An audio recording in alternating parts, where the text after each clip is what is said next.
ನಿನ್ನೆ ಮೊನ್ನೆ ಆಗಿರೋ ಘಟನೆಗಳು ನಮ್ಮ ಗಂಗಾವತಿ ವಿಧಾನಸಭಾ ಕ್ಷೇತ್ರದಲ್ಲಿ ಆನೆಗುಂದಿ ವ್ಯಾಪ್ತಿಯ ಸಣ್ಣಪುರದ ಹತ್ರ ಒಂದು ಕಾಲುವೆ ಬಗಲಿಗೆ ಇಸ್ರೇಲಿ ಮೂಲದ ಒಬ್ಬ ವಿದೇಶಿ ಪ್ರವಾಸಿ ಮಹಿಳೆ ಮತ್ತು ಸ್ಥಳೀಯವಾಗಿ ಒಂದು ಹೋಮ್ ಸ್ಟೇನ ನಡೆಸುವಂಥ ಒಬ್ಬ ಮಹಿಳೆ ಮೇಲೆ ಹಲ್ಲೆ ಮತ್ತು ಅತ್ಯಾಚಾರ ನಡೆದಿರುವಂಥದ್ದು ಮತ್ತು ಅವರೊಟ್ಟಿಗೆ ಇನ್ನ ಮೂವರು ಪ್ರವಾಸಿಗರೇನಲ್ಲಿದ್ರು ಅವರೆಲ್ಲರ ಮೇಲೆ ಕೂಡ ಸ್ಥಳೀಯವಾಗಿ ಒಂದು ಮೂವರು ತುಂಬಾ ಕ್ರೂರವಾಗಿ ಅಲ್ಲಿಗೆ ಬಂದ್ಬಿಟ್ಟು ಆ ಇಬ್ರು ಮಹಿಳೆಯರ ಜೊತೆಯಲ್ಲಿರುವಂತ ಇನ್ನೊಂದು ಮೂವರು ಪ್ರವಾಸಿಗರನ್ನ ಕಾಲುವೆಗೆ ತಳ್ಳಿಬಿಟ್ರು.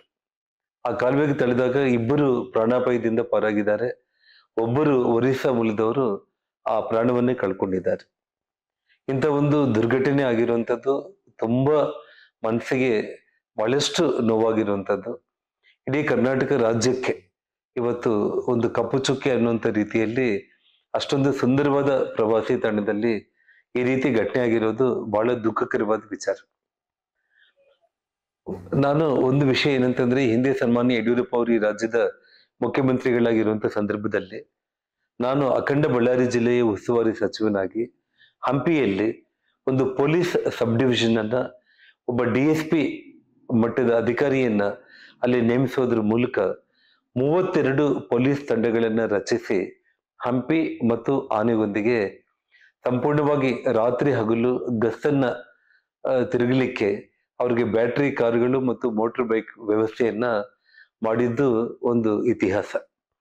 ಆದ್ರೆ ಏನು ದುರದೃಷ್ಟ ಗೊತ್ತಿಲ್ಲಾಗ್ಲಿ, ಯಾಕೆ ಹಂಪಿಯಿಂದ ಆ ಪೊಲೀಸ್ ಸಬ್ ಡಿವಿಷನ್ ನ ತೆರವುಗೊಳಿಸಿದ್ರು ಅನ್ನೋದು ನಿಜವಾಗ್ಲೂ ಕೂಡ ನನ್ಗೆ ಅರ್ಥ ಆಗ್ಲಿಲ್ಲ.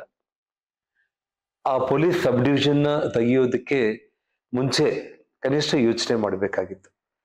ಈ ಕ್ಷಣಕ್ಕಾದ್ರೂ ಕೂಡ ಸರ್ಕಾರದಲ್ಲಿ ಈ ರಾಜ್ಯದ ಮುಖ್ಯಮಂತ್ರಿಗಳಾದ ಸನ್ಮಾನ್ಯ ಸಿದ್ದರಾಮಯ್ಯ ಅವರು, ನಾನು ಆಗ್ರಹ ಅನ್ನೋ ಪದ ನಾನು ಉಪಯೋಗಿಸ್ಲಿಕ್ಕೆ ಹೋಗಲ್ಲ, ಆ ಭಾಗದ ಶಾಸಕನಾಗಿ ಮತ್ತು ಈ ಅಖಂಡ ಬಳ್ಳಾರಿ ಜಿಲ್ಲೆ ಮತ್ತು ಕೊಪ್ಪಳ ಒಂದು ಪ್ರವಾಸಿ ತಾಣಕ್ಕೆ ಹೆಸರಾಗಿರುವಂತ ಒಂದು ಅಂದ್ರೆ ಪುಣ್ಯಕ್ಷೇತ್ರ ಮತ್ತು ಪ್ರವಾಸಿ ತಾಣ ಎರಡೂ ಆಗಿರೋ ಕಾರಣ ನಾನು ಸರ್ಕಾರದಲ್ಲಿ ಇಷ್ಟೇ ಮನವಿ ಮಾಡ್ಕೊಳ್ತಾ ಇರುವಂತದ್ದು, ತಾವು ದಯಮಾಡಿ ತಕ್ಷಣ ನೀವು ಮನಸ್ಸು ಮಾಡಿದ್ರೆ ಒಂದು 10 ನಿಮಿಷ ಸಮಯ ಸಾಕು.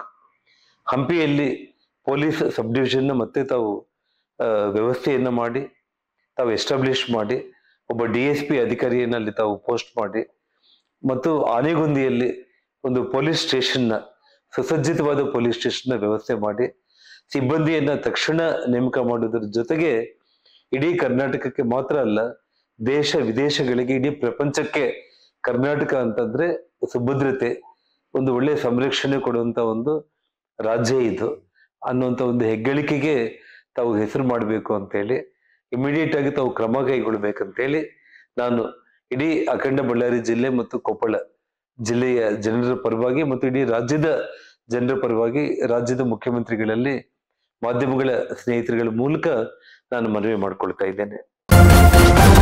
ನ್ಯೂಸ್ ಫಸ್ಟ್ ನಿರ್ಭೀತಿಯಿಂದ ನಿಮ್ಮ ಪರವಾಗಿ.